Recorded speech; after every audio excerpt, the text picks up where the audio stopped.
Not much downtime. These two teams want to get right back into it for game 2. You ready, Zath? I am indeed. I think we're dropping. Let's go. In the frigid expanse of the North Atlantic, between Iceland and Scandinavia, lie the Faroe Islands. Beautiful and isolated, these wind-swept shores will shortly be the setting of a desperate struggle between opposing navies. This is Shards.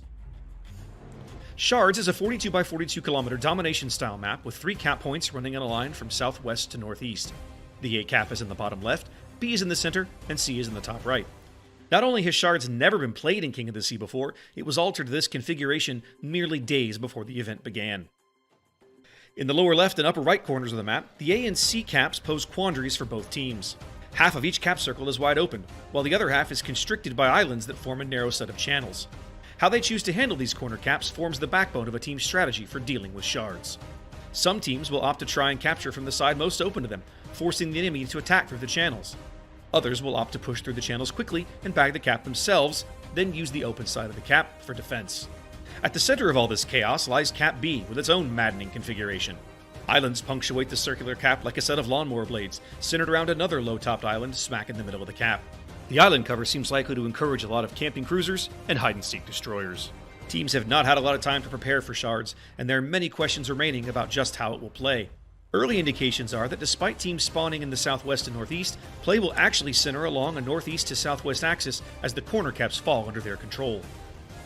18 ships, 2 teams, 1 victor. It's time to play Shards.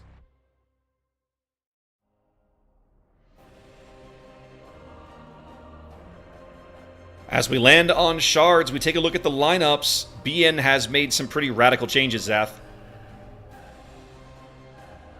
Yeah, both sides having some changes here. We see on the SCCC side, double Yamato, double Worcester, double Henri, Stalingrad, and they brought a gearing this time. Indeed, BN sticking with 2 destroyers, but swapping Grozovoy for Harugamo and going triple Worcester. Also, double Yamato on SCCC. No more Conqueror and Republic around here. Yep, they're not horsing around, are they? Once again, we see Time to Metal trying to smoke one of the cruisers right up to the edge of the B cap in the center. That's Jaime Mendoza's Worcester, taking a little bit of early battleship fire there, losing about 10,000 HP. Just want to say thanks for putting in that little lawnmower blade joke. I just caught that one. I stole that line from you. I'm not ashamed to admit it. That was great. BN going for a purely BC split here. Worcester, Des Moines, Harugamo, all headed to C. Yamato backing them up. Montana, Worcester, and Gearing kind of hanging around near the B cap. Yeah, SCCC here running Yamato and double Henri over on the C side, and the bulk of their push is heading towards A. So both teams opting to move through the narrow channels to grab one of these cap, and then the fight will become over. It'll become a fight for the B cap at some point. Yep. Very interesting, though, like severe DACA build for the BN side of things. Very. See how it plays out. They were joking about that in chat as the game loaded. BN joking that DPM is the only stat that matters. Yep. Takuari taking some early battleship shells, down about 24,000, 23,000 HP here, but yeah, he's a battleship. That's what he's supposed to do, right? Soak it up. Yeah, we haven't seen that. We just finally got a hint of Biogrip there in the Harugamo on C cap. Bio's right on the edge of C, trying to cap. Looks like he might be trying to avoid using his smoke just yet. He didn't smoke when the rocket planes came sniffing around. I think he's also relying on the Des Moines and the double Worcester that are literally over his shoulder to kind of help drive away the planes. But it looks like Mush might be going in for a rocket strike on somebody. Hard to say who. He's taking his time. All right, he just deployed his summon fighter there, so he can keep a little bit of spotting going. Yep, trying to keep an eye on things here between B and C, dropping a fighter plane. BN moves out to a 2-cap advantage very quickly. 3.5 minutes gone, 50 points and growing for a lead for them. Jaime, let's see, took a hit there. I see Taxuary now. Now, one of the things that I find interesting, BN did not hang around the B cap.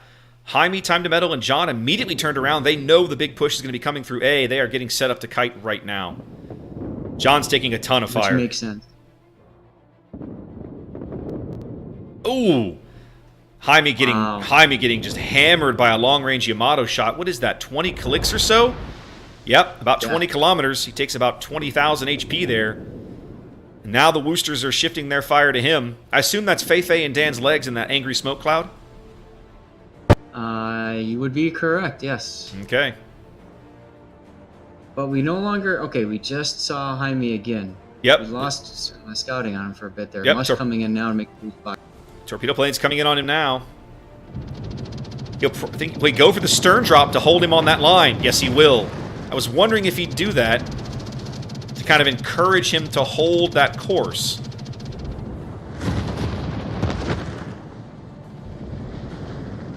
He takes another 5 to 6K, well angled from the Yamato, but it still lands home. Time to Metal. Got to dodge some torpedoes now.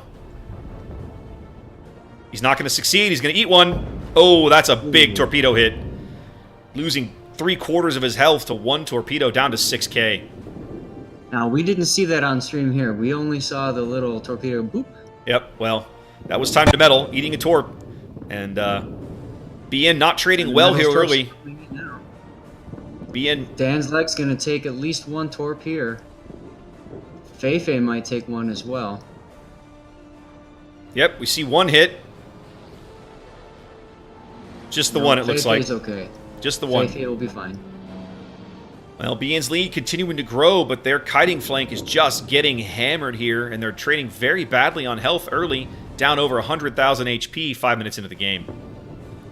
Here comes Mush's AP bombs on Jaime. Jaime trying. There's Time to Metal. There's a timely smoke from Time to Metal. Let's see if these AP bombs do anything. He's guessing. Nope, he guesses wrong. Mush guesses wrong and saves a timely smoke from Time to Metal saves Jaime Mendoza.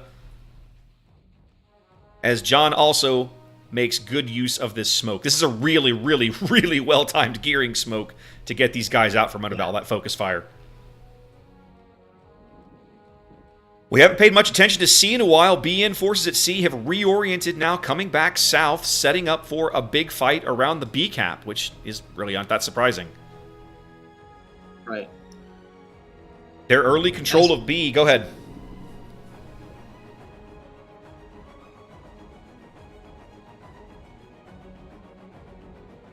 Their early control of B. Yeah. Sorry. Fuzzball's about half HP. I was going to say their early control of B basically means that the fight has to come to them. It's on SCCC to make a push, make a play, bag a kill, do something here. Takuware's Yamato is in an odd position way back here, snuggled up to this island.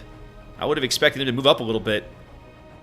I think he wants to stay out of the other Yamato's firing arc. The one that's on the flank side. Maybe. And he does have a nice tall island there.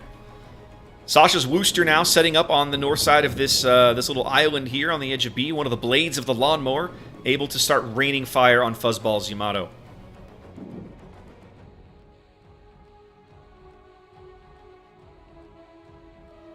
Sasha 16 now being targeted.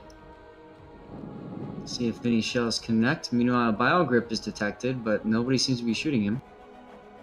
Sasha is free and clear, nothing there. 8 minutes gone. BN moves out to about a 200-plus point lead here on Shards.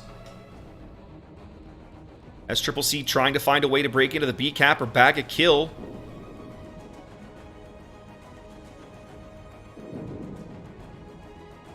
I don't know, if I'm SCCC at this point, I'd be turning my kiting flank north. I'd be sending them all the way up the 10 line and say, you want to hold that spot, that's fine. Well, we're going to come flank. And I think they have to, right? Because as long as BN, like, look at Kamieki's positions. Between Kami and Sasha, they've got pretty good coverage on... They certainly have radar coverage of the B cap, right? So you can't put Fryce in there without being spotted, which he is now. Okay, right. He's in the cap now. And now, if Sasha radars, Fryce will have, Kami will have shots, or Biogrip will have shots.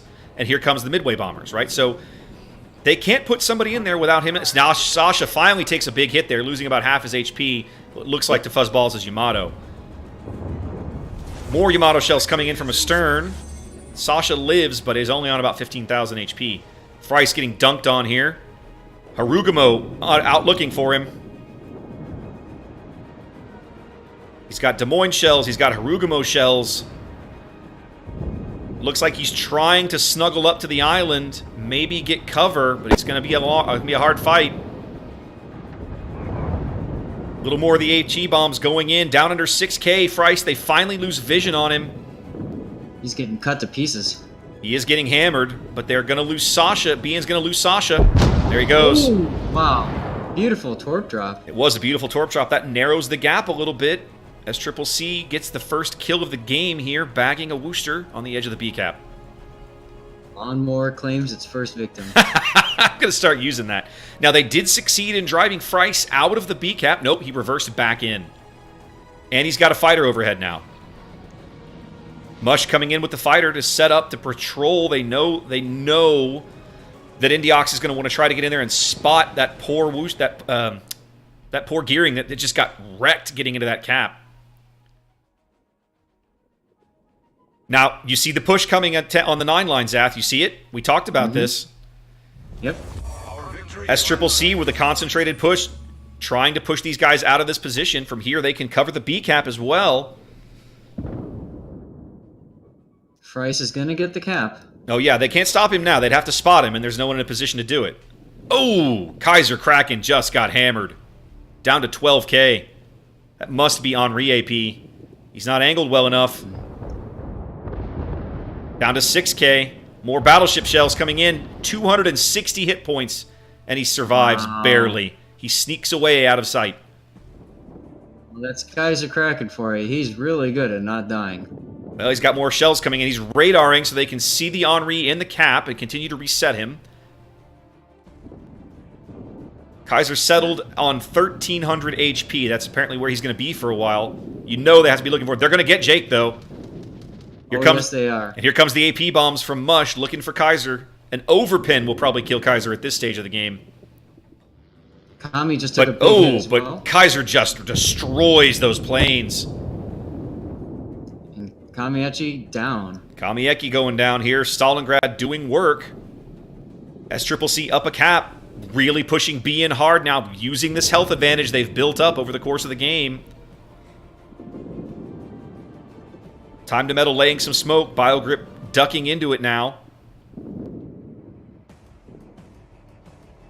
John the Impaler has rotated south looking for shots, but he doesn't really have any. There's nobody down there he can really get solid shots on. He's got gearing torpedoes coming in from astern. Yep. He's going to eat one of these. I don't think he can stop it. Nope, he's going to take one of midships on the belt.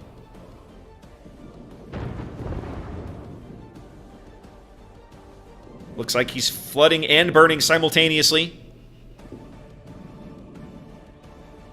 Oh, there goes SNFL. Tacuary bagging a big kill. Buenos Noches needed the breathing room. They need those points, but they're just getting pushed on all quarters. There's now a Yamato parked firmly in the C cap. If they can get him off the board, they can easily bag C, but goodness gracious, look at that much health. Meanwhile, Mush is continuing to try to kill this Worcester over here, Kaiser Kraken, and failing each time. Kaiser just gutted the first AP squadron he sent up there. I mean, those planes didn't even survive to drop. Now, Igeon, however you pronounce this guy's name, this SCCC guy, the Yamato in C, he's about to get a little bit of cross-torp action here. He's got time to metals torps coming in off his starboard quarter, while Biogrip's torpedoes come in from the front, and Bio has timed his salvos to try and get a flood to stick. Mush is going in with AP bombers. Oh, on John. On John. He does get a decent hit, about 10K, but John's healing. SBN trying to cling to this early lead they've built. It's about to evaporate. SCCC has nearly tied the game. Ooh, and now they take their first lead as John goes down. Yeah, but Agayan is under threat here from Kaiser Kraken. Well, we talked about it. There was a lot of HP to chew through, but I think they're going to do it. They're down. He's down 3K. He's out.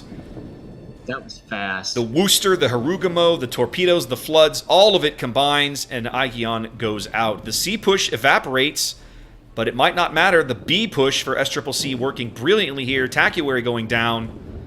SCCC out to about a 100-point lead that'll grow slightly as they own more caps.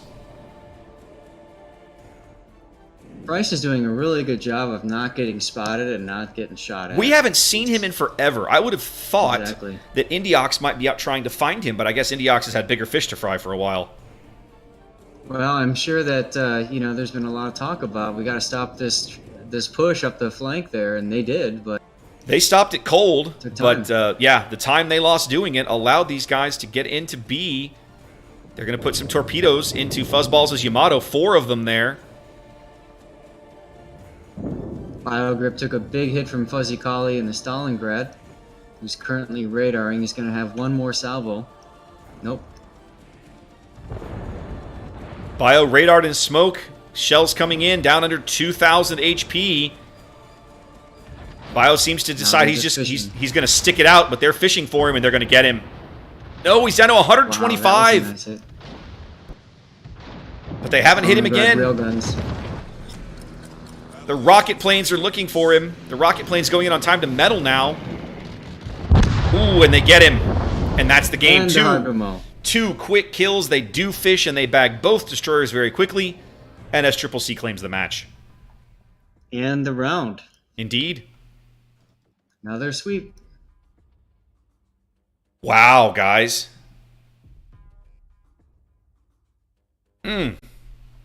Another solid tournament for Buenos Noches comes to a screeching halt in the top 8.